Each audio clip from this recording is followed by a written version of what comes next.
Time to take a look at news stories making headlines around the globe. The issue of rotational presidency in Nigeria is still raising dust.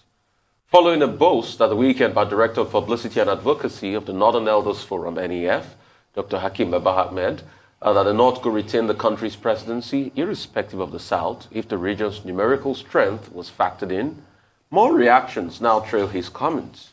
The latest reaction is from the Southern and Middle Belt Alliance, CMPA, which dismissed NEF spokesperson's claim as both reckless and careless. Samba, in a statement by its spokesman, Rang Pam Jr., said the statement purportedly made on behalf of the NEF lacked basis. It wondered how NEF could resort to such a lowly submission. Baba Ahmed on Saturday said the North was in the process of rebuilding itself and was not prepared to play second fiddle in a nation where it enjoyed numerical strength. Nigeria the way we have led Nigeria before. Whether we are president or vice president or whatever, we will lead Nigeria.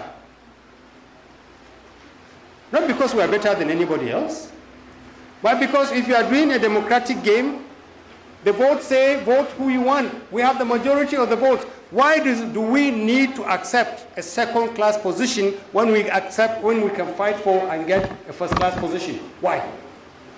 Why does anybody need to threaten us and cajole us and intimidate us? If you don't bring the presidency here, you will see. Okay, let's see. We're willing to see. But when we get that power, in the name of God, be humble, because power comes from God. And on the day of judgment, He's going to ask you, what did you do with the power I gave you? You must say, I treated everybody fairly. The ones that voted for me, the ones that didn't vote for me, the northerner, the southerner. That is what we inherited. Stand by the truth. Don't accept second-class status because you are a northerner. No northerner is a second-class citizen in this country. If they tell you the North must play second fiddle, say no. But in what game? Please, sir, what are the rules of this game? If the rules of the game say you should vote for the candidate of your choice, vote for the candidate of your choice. If they don't like the fact that it may be a northerner who will emerge as president, too bad. If we want to support a southerner, we will support a southerner because that will be in our own interest rather than in somebody's interest. And we can decide for ourselves. We don't need anybody to tell us what to do. What is happening? I'm sure we're going to find out when we have the doctor as a guest on the show later. But from what we've just seen, I'm completely baffled. I don't understand why he felt the need to make such a statement, such an incendiary statement with the way the country is now. Completely unnecessary. And I'll be asking him why he actually had to make that statement, just on so many different fronts.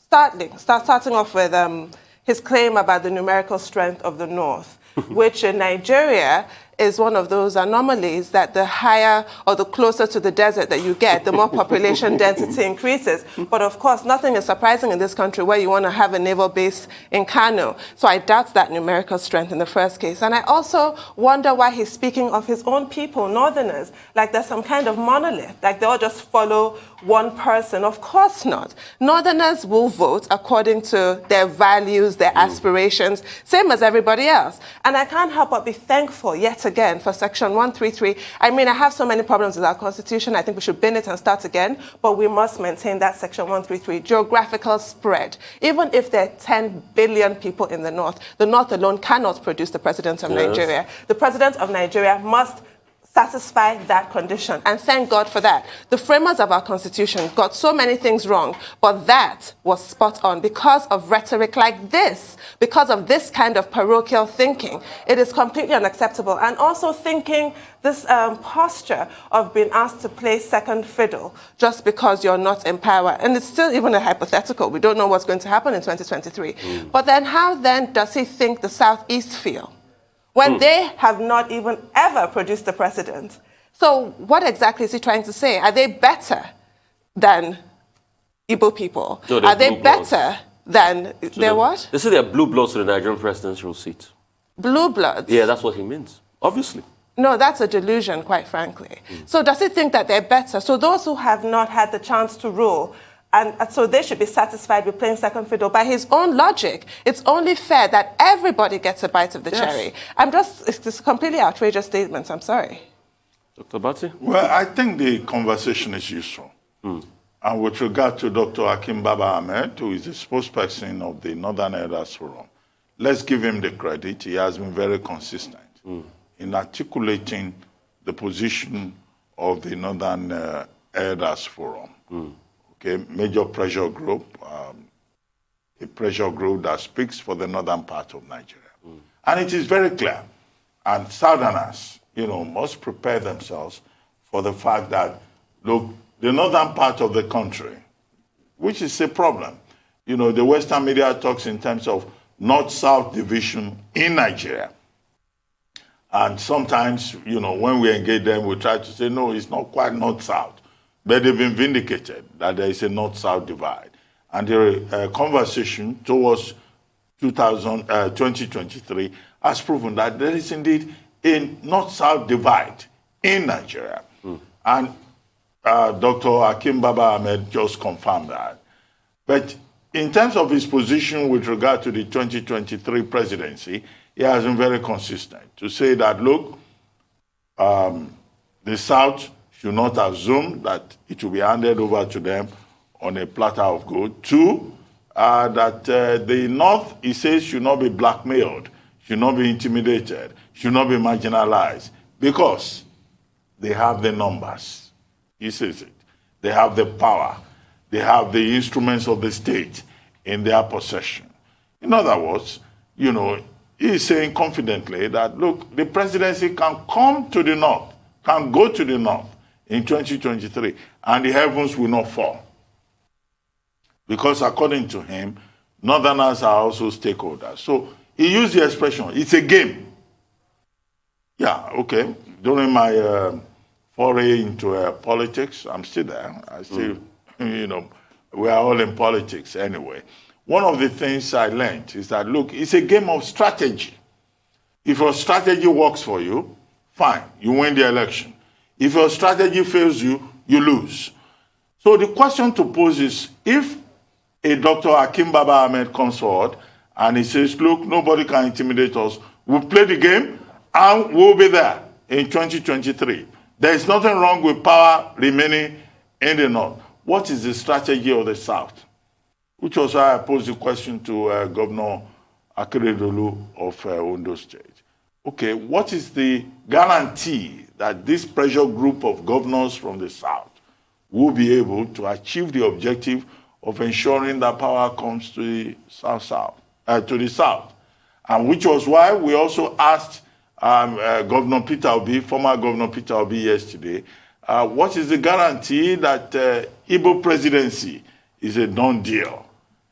So these conversations will teach us a lot as ordinary persons about the way Nigeria is configured, about the balance of power inside Nigeria, and indeed, if the South loses out in 2023, I think it should be a teachable moment for Southern politicians, for all the strategists and the intellectuals who talk about a national question in Nigeria.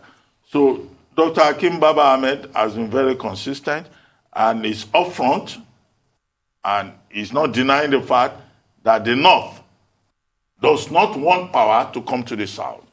Another important thing about that is conversation is that he was talking to the youth wing of northern groups, northern coalition groups, where at the Ahmadu Bello University Zaria. So the message that he was passing across was very deliberate. He was telling young northerners from his own part of the country that, look, you can hold power in this country and nobody can intimidate you. And you can hold it for as long as you want. And he played the game of population. He says, we have the figures, we have the numbers. So let's go out there and show these Southerners that they cannot take power from us. So the game is on.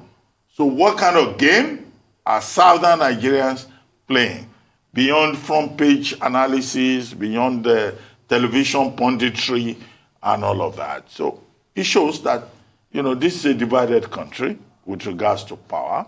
But you can never stop people like, Baba Ahmed or people like Professor Usman Yusuf or Sheikh Gumi from saying their mind. You can't stop them because these are educated people, these are enlightened people, and I see an attitude from the northern part of Nigeria. They want to match you intellect for intellect, rhetoric for rhetoric, words for words.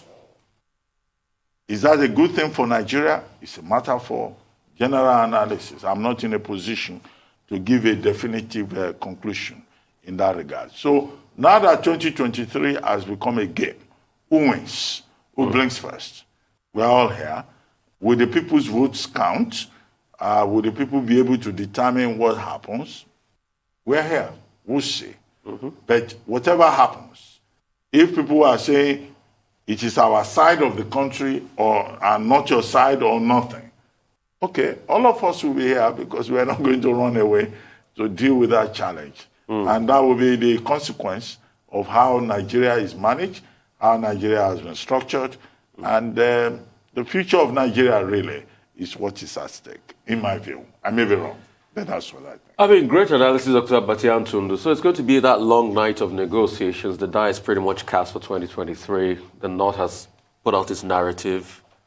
Come get it. This is our game. What will the South do? Both parties will have to meet one place. And that place they'll have to meet will definitely be at the center of the country, which is Abuja, at the presidential seat. Funny enough, Abuja happens to be the most center part of this country. So we'll see how that pans out. Time will tell. All right, we'll take a short break now. When we return, we'll have Rotus, Michael, Adesua, Aaron to give updates on Africa global business, COVID-19, sports and activities across the globe. Stay with us.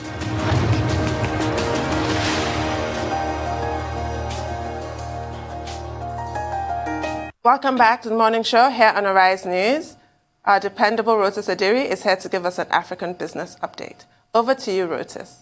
Good morning, Doctor. Good morning to all our viewers. We kick off in Nigeria, centered in Nigeria, talking about pensions. So pension fund administrators are in dialogue with PENCOM, the National Pension Commission, over putting a portion of pension assets under management in dollar assets. And the reason why they're doing this is because of what we've seen, the recent the slide in the Naira. So there are, PENCOM, of course, when it comes to your pensions, I like to talk about, I talk about, I don't know how many people remember Voltron, but I talk about 5 Voltron accounts: your current accounts, your savings accounts, your brokerage accounts, your insurance accounts, and your pension account. So 5 accounts that everybody should be very focused on. And with your pensions, of course, you want your pension fund administrator to continually give you updates via your phone, text messages as to when your employer makes deposits into your pension account via the contributory pension scheme, and giving you updates as to how much you have and so on and so forth, because this is your retirement. Now, the thing is, there's a value attached to that retirement funds, and, they've been eroded, basically. And so pension fund, the PFAs are looking to PENCOM to see if they can be allowed to invest a portion of those funds into foreign assets. Now, they currently are allowed to, but the allocations are minuscule. Let's take a look at this chart here. Now, what you're looking at is the Nigeria's pension allocation assets under management. At the top right of your screen, you see unaudited July 2021 AU. That's assets under management. PENCOM releases these numbers on a monthly basis. So as of July, that's the last update we got, July 2021, a total of 12.7 trillion naira is assets under management. And we only have Nigeria's, the number of RSA accounts, retirement savings accounts, is only 9.4 million. I mean, think about that. In a nation of 200 million, a labor force of about 60, 70 million, you've only got 9.4 million unique retirement savings accounts. So you've got 12.7 trillion. Now, if you look at the bottom, there's a big chart there with some percentages. I'll explain it. At the bottom of your screen, just to use the legend, you've got FGN Securities in blue. That is the lion's share of investment. So 64% of that 12.7 trillion, about 8.2 trillion, is in federal government securities. And PenCom wants to be safe. They don't want to risk your pension assets and want them in the risky assets to get lost. Now, so 8.2 trillion, 64% of that. Next in orange, you should see local money market securities. That's second place. That's about 16%. That's about 2.1 trillion naira in local money market securities. By the way, FGN securities is federal government bonds, sukuk bonds, and so on and so forth. Local money market securities, treasury bills, and so on and so forth. Next, in gray, 7.49% of the total assets under management is in corporate debt securities. So corporations, corporate bonds, and so on and so forth. So that's only about 957 billion. And then you should see some really tiny numbers at the top of that chart. So in yellow, mutual funds is only about 0.91%, 16 billion. And then you can't even see foreign money market securities and foreign shares. That's how tiny it is. I couldn't even expand the pie chart to look it up. But basically, you've only got about 106 billion naira out of 12.7 trillion that's invested in foreign ordinary shares. So that's about 0.83%. And then even smaller than that, this one, the color didn't even make it. It's supposed to be in green. Foreign money market securities, only 41 million naira out of 12.7 trillion. So that's about 0.00032%. So basically, PenCom does not allow, the regulator does not allow much funds to be put in foreign assets. But get this, 12.7 trillion naira assets under management, divided the I&E window, the exchange rate, the official exchange rate closed at 413 naira to the dollar.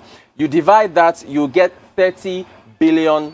So if you convert that 12.7 trillion, when the naira was trading at 360 just a year ago, 360 at 12.7 trillion is $35 billion. So that's $5 billion wiped off in assets under management in dollar terms between a 360 official rate and a 413. So that is what is worrying pension fund administrators. But then there's a risk to this. I mean, you can imagine pension funds moving a significant amount of assets under management in dollars. That's going to weigh down on our reserves. It could weigh down. We already have a large import bill. You already know the story with dollar imports. So I mean, that's what PenCom is going to have to think about going forward.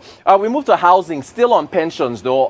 They're also looking at, pension fund administrators are also looking at a portion of your pension being used as a down payment for housing. So basically an equity contribution for pensions to be used towards mortgages. Our mortgage industry is still kind of small. We still need more funding there. But the average Nigerian, what is the Nigerian dream? It's raising a family and owning a home. We now move to Niyi Adebayo, who is, of course, the Minister of Trade and Investment.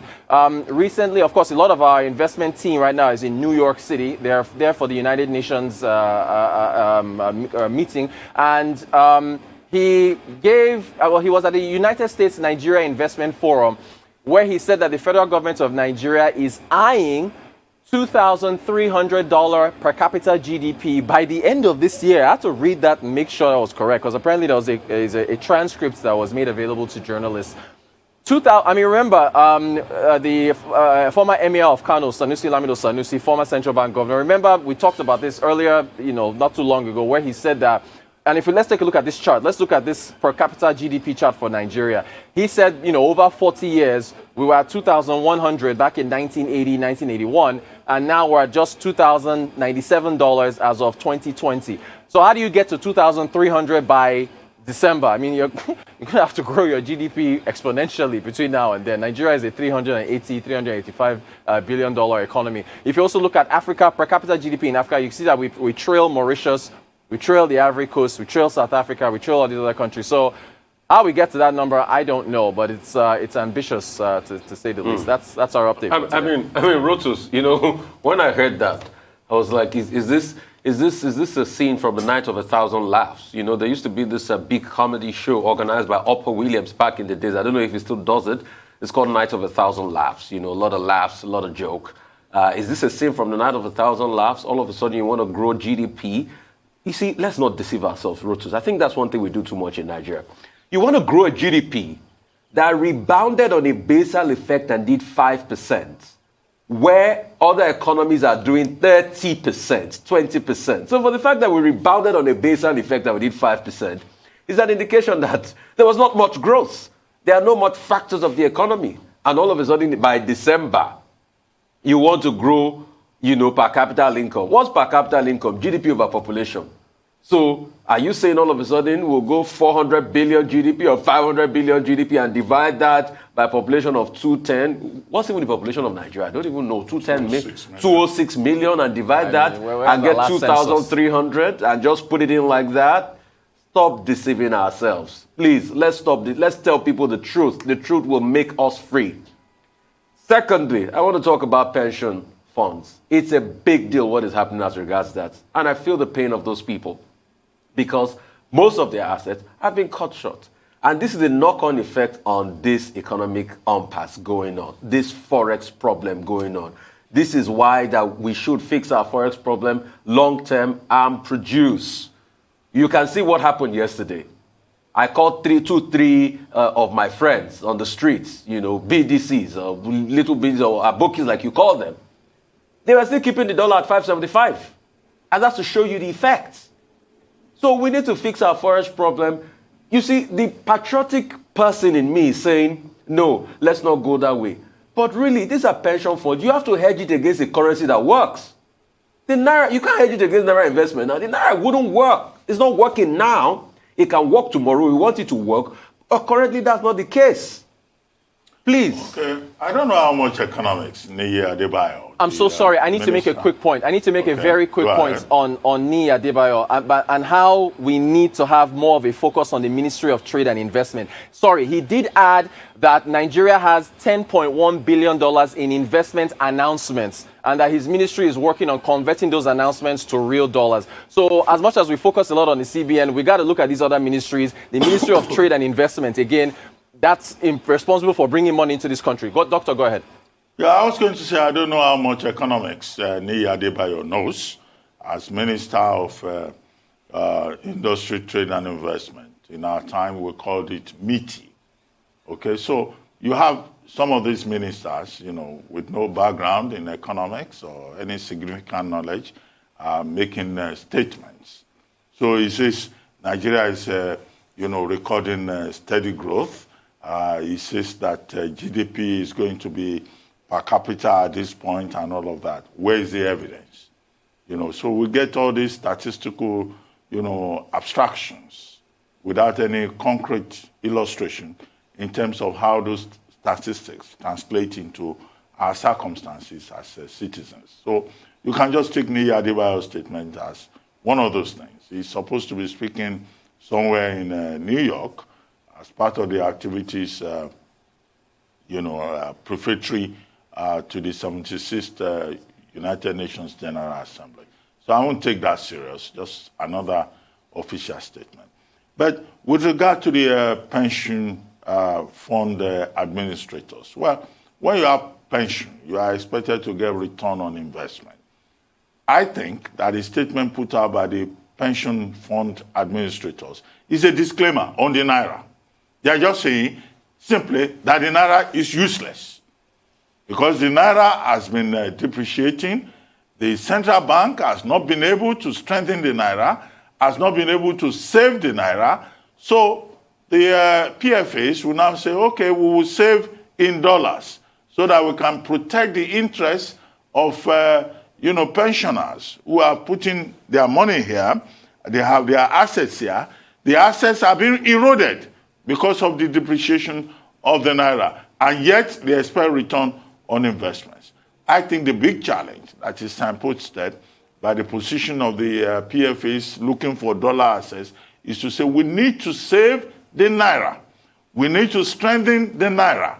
We have to strengthen the value of the Naira as well as we can say a store of value and a means of exchange.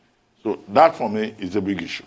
Well, yesterday we had Dr. Mahalu on the show and talked about the possibility, that option of dollarization of the economy, which everybody cringes, but you never know. It's a possibility. And I recall last year, PENCOM, in its move to amend the Pension Reform Act of 2014, was saying that all PFAs, pension fund administrators, should stop opening and close existing offices abroad because of monitoring purposes. They need to be able to monitor. And it got me thinking, if we actually had a little form we could tick, would you prefer your pension to be dollarized or in Naira? everybody will take dollars. Because I use 1 million naira. Yeah, everybody. Look at what 1 million naira, the value of 1 million naira in dollars from 1999 even to 2015, and look at where we are now. God knows what it's going to be in the next even 5 years. It's worrying. Anyway, on that grim pension note, reform was under Obasanjo. yes. Yes, with Fola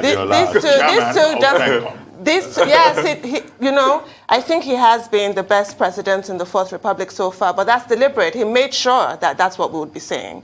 But that's another story. Okay. Thank you, Reuters, for your time this morning.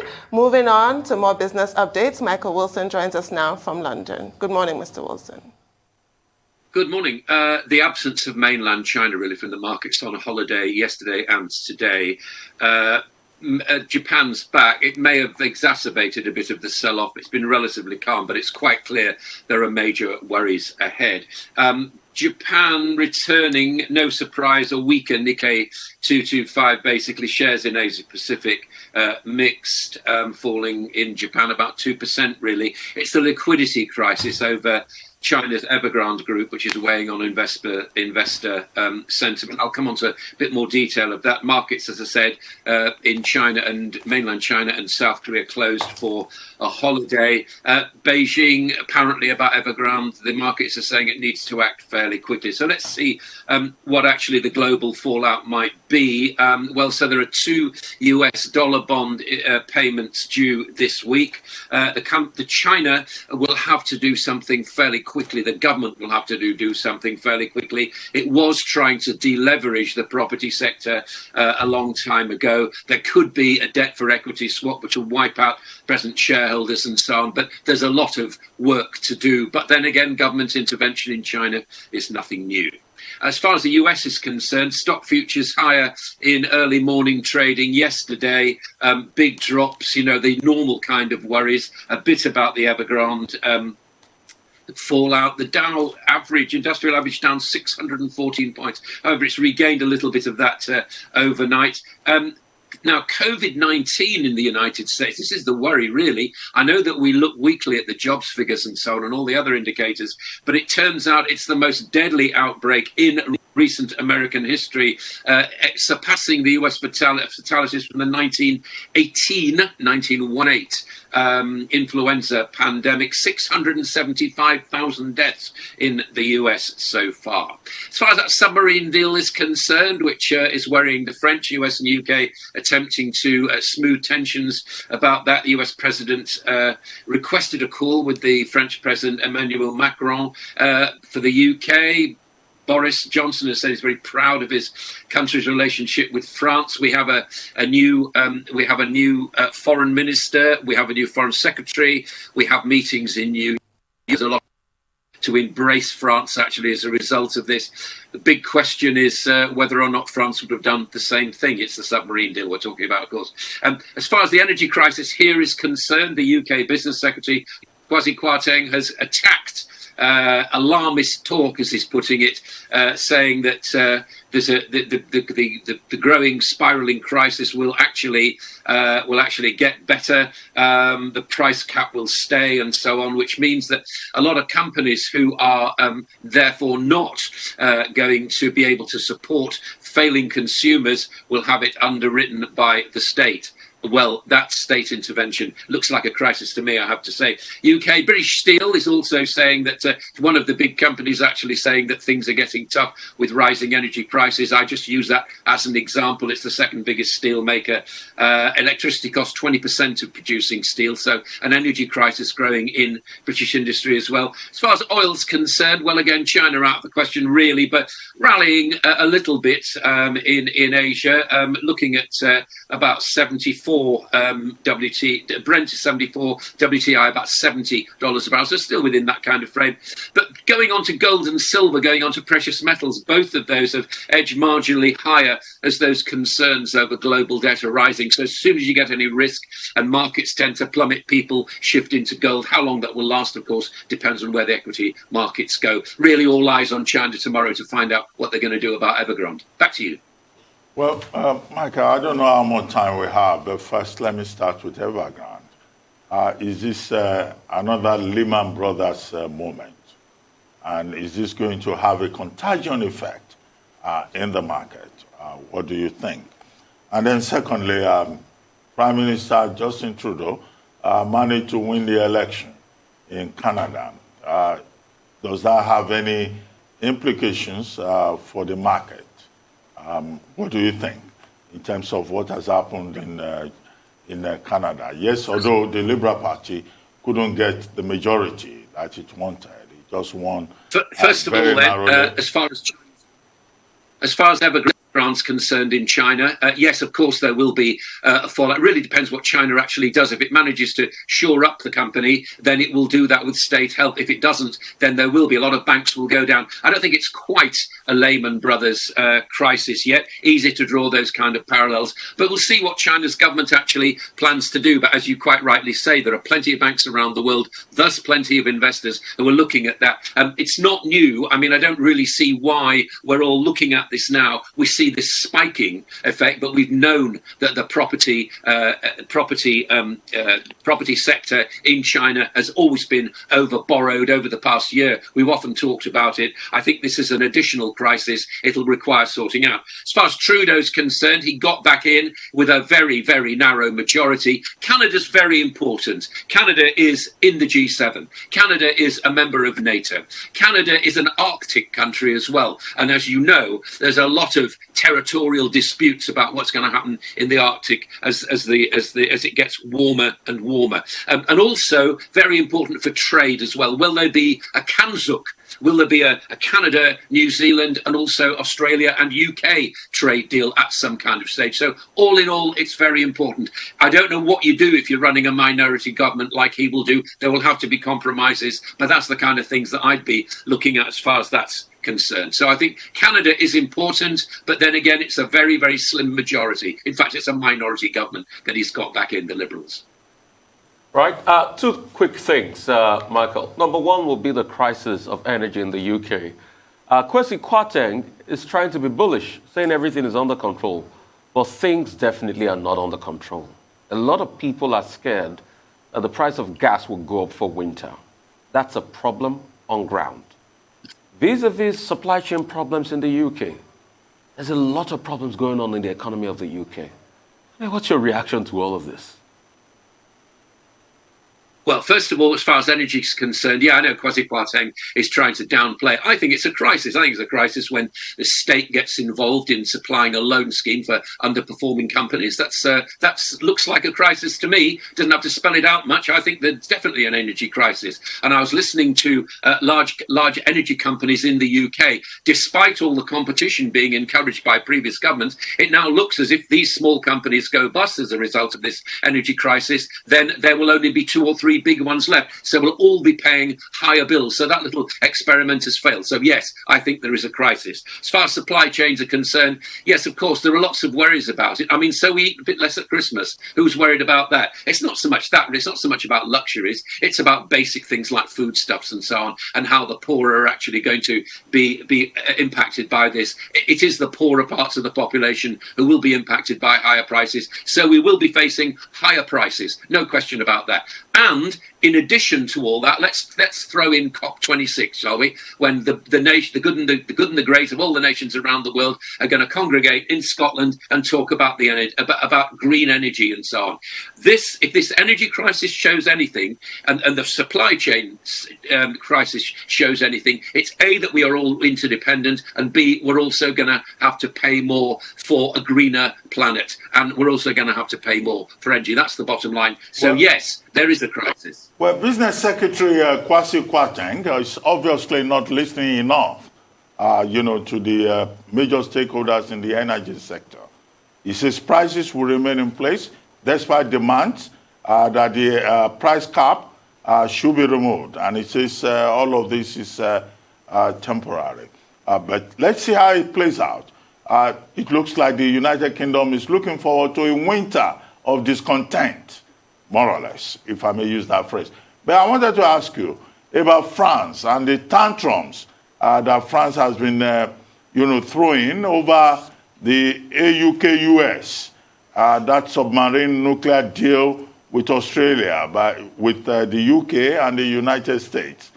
And France is saying after recalling its ambassadors from Canberra, London, and Washington, D.C., that the UK is guilty of cheap opportunism. And France is also asking for compensation. Do you think that France will get that compensation? And how would this be resolved?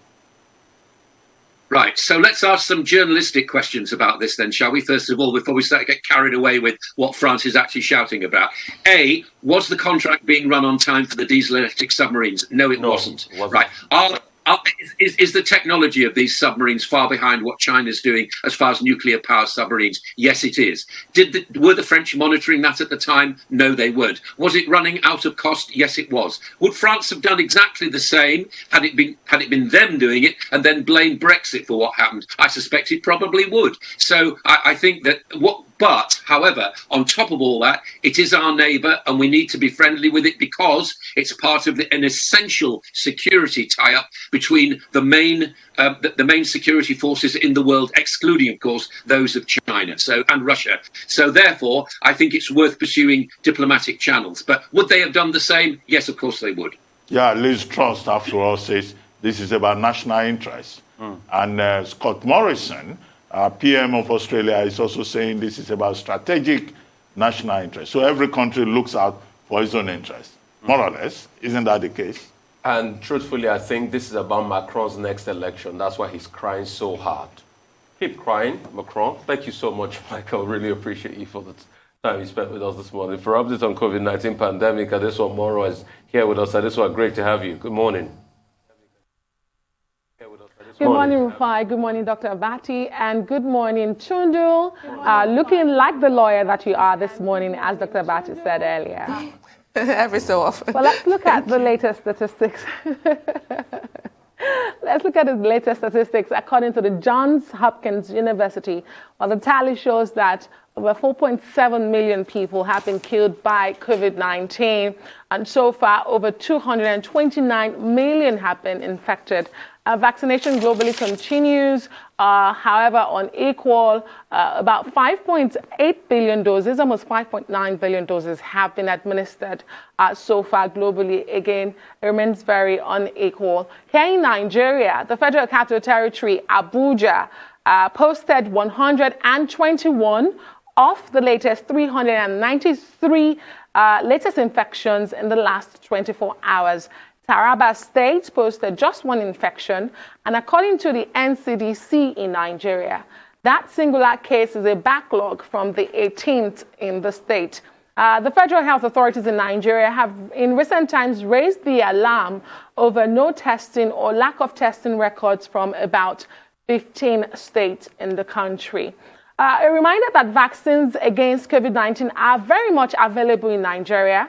At the moment, the country is currently administering the Moderna and AstraZeneca vaccines.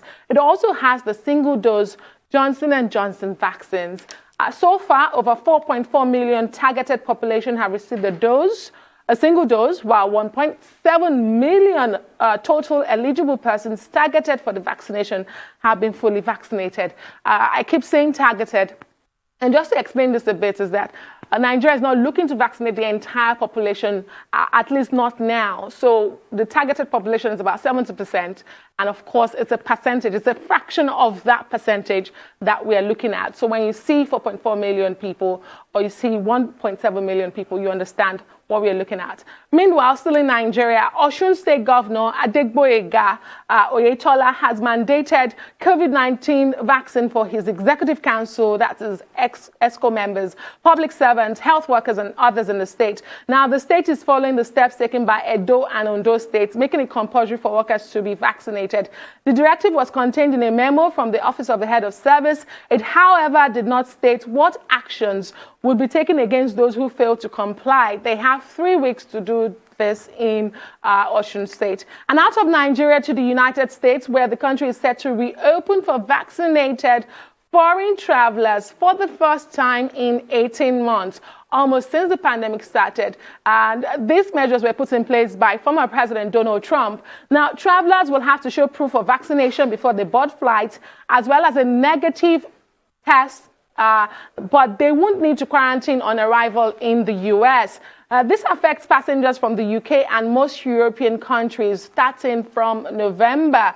In addition to the UK and the 26 Schengen countries in Europe, the easing of restrictions will also apply to Ireland, China, Iran, Brazil, South Africa, and India. The administration is looking much at individuals rather than countries.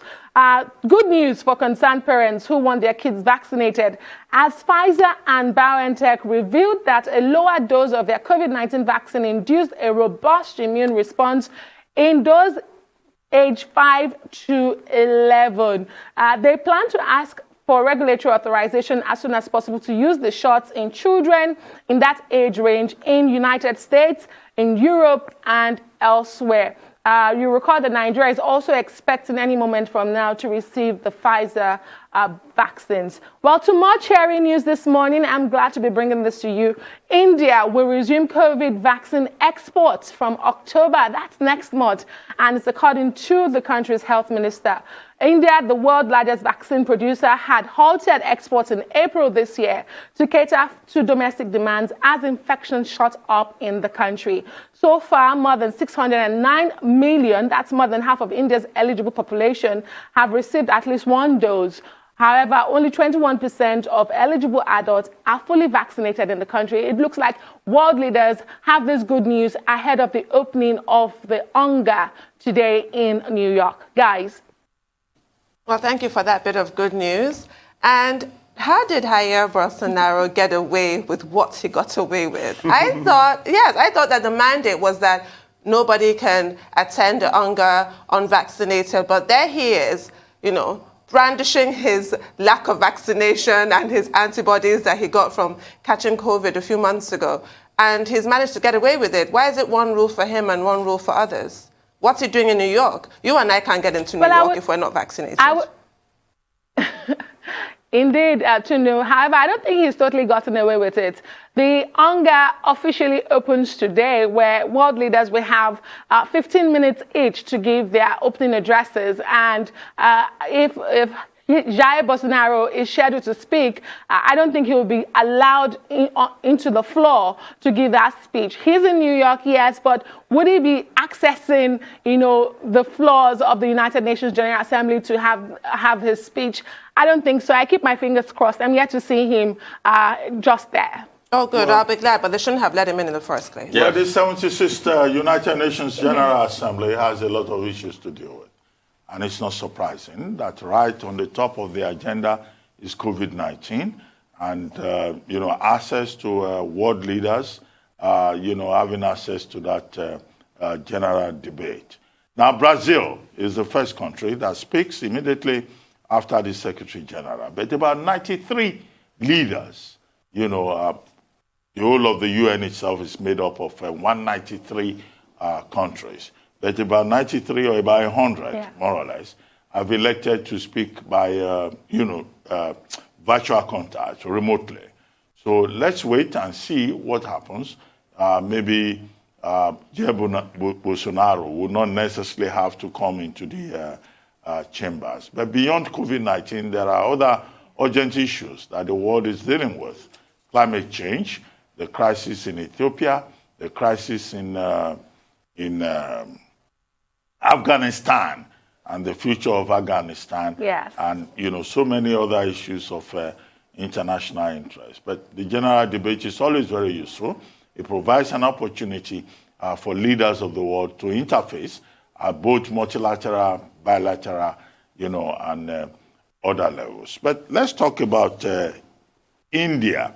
Yes, India had issues with supplies. And India then decided it was better to look inwards as the country faced the third wave, of the coronavirus. And the Serum Institute of India then said, look, India would rather provide for its own people. But that has changed. Supplies have quadrupled. By next month, we're expecting from India a production rate of about 300 million doses. And so, that's good news, I think, for the international community. Now, as for the U.S., well, I think we should congratulate Prime Minister Boris Johnson of the United Kingdom, his first visit to the White House occurred yesterday, and in his shopping list was this request from the U.S. to allow, the UK citizens to be able to access the United States for trade reasons, basically, over 85 billion worth of trade. And I think, there must have been some backroom negotiations. So the UK in particular would be delighted. And Prime Minister Johnson already says, he's delighted because it seems that his 4-day visit to the United States has yielded some truth.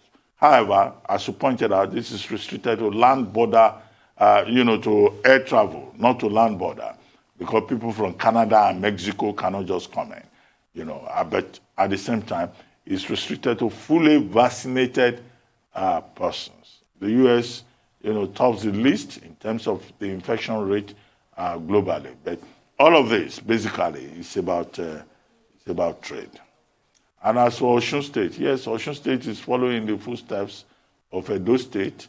I think also those states where, we've been told, look, get vaccinated if you are a public servant. But I keep telling these subnationals in Nigeria, and even the presidential steering committee on COVID-19, that why don't we follow the example, of some of these other jurisdictions in the world where you give the people incentives, not an authoritarian intervention. I mean, we want to eat jollof rice. We want to eat amala and gbegiri. If you do that, you'll be surprised. Many Nigerians will go and take the vaccine. Maybe this should be part of the strategy. There should be a certain rethinking as you seek to encourage the people to get vaccinated.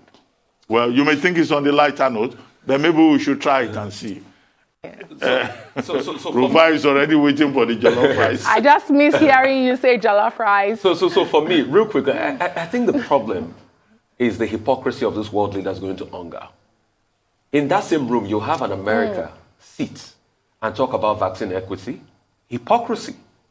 When you have more than enough vaccines and you are thinking of a third jab, a booster jab, even when the consensus is out on it, that it might not necessarily be needed. Look at Britain and some other countries in the world. You're talking about a third jab, where adults have not been vaccinated in other countries. You're beginning to even think of giving teenagers vaccines when adults have not been vaccinated in Africa.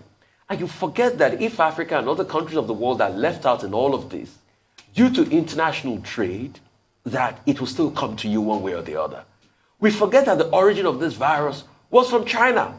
And how did it come to other parts of the world? Through travel and trade. And the world needs to interact. So I think what we should be saying to these leaders at UNGA is to call the bluff of their hypocrisy and tell them to stop feeding us with this hypocrisy. We are sick and tired of it. They should do what is right. They are racking up vaccines that are getting closer to the expiry date. And when the expiry dates come, they ship it to Africa and we can't use it because it gets to expire 1 or 2 weeks after. Is that the way to go? They should stand tall in all of this. They should be part of the vaccine race. Yeah, we know we don't have the capacity they have. We don't have the strength of finance they have. But they too should remember that it has to be a Rambe for all. This mentality of silo, I am okay when my people are okay, will not help in a world pandemic. We are all in this together. From Pottiscombe to Timbuktu, from Onikolobo to Oklahoma, we are all in this together. All right, thank you so much. I totally agree with you, Rufai, and I think that the fireworks are going to happen at the UNGA. As one who has reported the UNGA before, world leaders do have that platform to bear their minds, and we're going to see the fireworks. But the real question is, what happens after UNGA? They have those debates, they have those back and forth, but does it change the situation? I think that's the challenge we'd have on our hands. But definitely, these are the issues that are going to dominate the 76th United Nations General Assembly. All right, thank you so much. Really appreciate you.